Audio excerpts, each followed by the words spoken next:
Shares of new age tech companies like Zomato, Nykaa, Paytm, Policy Bazaar, and Cartrade witnessed a huge sell-off after their listing as global headwinds and uncertainty over rate hikes battered them below their issue prices. However, a rub-off effect has occurred in new age tech stocks after markets saw a smart comeback as geopolitical tensions eased. While the BSE Small Cap Index has outperformed the Mid Cap by 0.77% in the past 1 month, the S&P BSE Sensex surged over 3% during the same period. Shares of Nykaa, Paytm, Policy Bazaar, Zomato, Cartrade too have zoomed between 2 and 34% in the past 1 month. However, despite the recent euphoria, analysts remain cautious over the new age tech stocks as interest rates rise. This is because these companies use weighted average cost of capital as discounting factor while valuing their firms. A rise in interest rate and in effect their respective WACCs will therefore reduce the current discounted value of expected earnings. We don't see the risk appetite coming back into the new age company at a time in which both India as well as globally we are entering a higher interest rate scenario. There are two reasons which I would ascribe for this. First, one of the key reasons why all the new age high tech or high growth companies were getting higher valuation was because of easy availability of liquidity, and globally we were at a near zero interest rate scenario. Now both the things are reversing. The US has indicated to accelerate the pace of their rate hike, and plus also they have indicated that they might now do bond selling, which is akin to a quantitative tightening. So the relative availability of liquidity to the new age companies will wane down.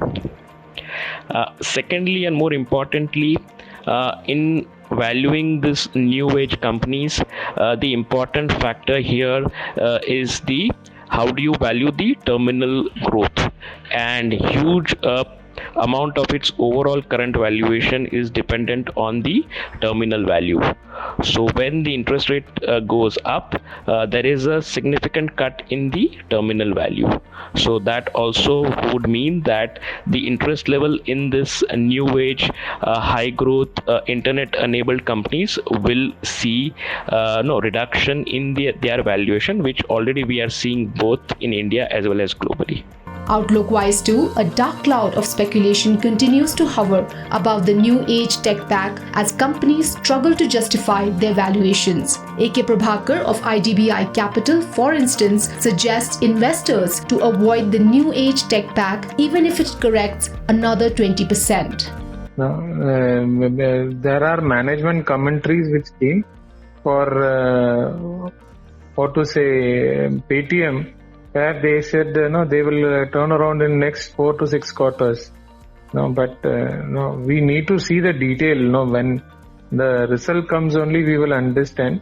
Zomato, they have started to charge extra money now. Now the charges of Zomato has gone up, so people expect the turnaround to be fast. But I don't expect that. Now Nykaa also, I did my study. Now the total market size of the segment which they are there is 1,12,000 crores, where there are multiple players, and their presence is in online, which is only 8%. Now, and out of 8%, they have 38% market share. So their revenue is only 3,000 or 3,200 crores. And the company to double, it will take time. And for the valuation, I think it is safer to avoid. So even car trade, I feel the same way. So these rallies can be a speculative rally, or maybe people are buying on hopes. Because people have seen the stock correcting almost 60-70% from the highest level, so people might be buying it. But I would not I would not suggest to touch these stocks at current level also. There are better companies, better managed companies, profitable companies which are trading at attractive valuation. So new tech companies, I would avoid even at current level. Even if they correct another 20%, I will avoid them. Other brokerages too have been raising red flags over the new age tech pack for a while now. While Jefferies wants adverse regulations to impact Zomato's growth, Axis Securities believes that Nykaa's expenditure remains at risk if consumer conversion rates fail to commensurate marketing returns. Hence, with rising interest rates, only hard numbers are expected to rescue these stocks from a treacherous road ahead. The BSE Sensex and the Nifty 50 closed 0.41% and 0.31% down respectively on Wednesday. Markets will now resume trade on Monday after an extended weekend. If you like this video, share it and subscribe to Business Standard. For more news, views and insights, log on to www.business-standard.com. Do also follow us on YouTube, Twitter, Facebook, Instagram, Telegram and LinkedIn.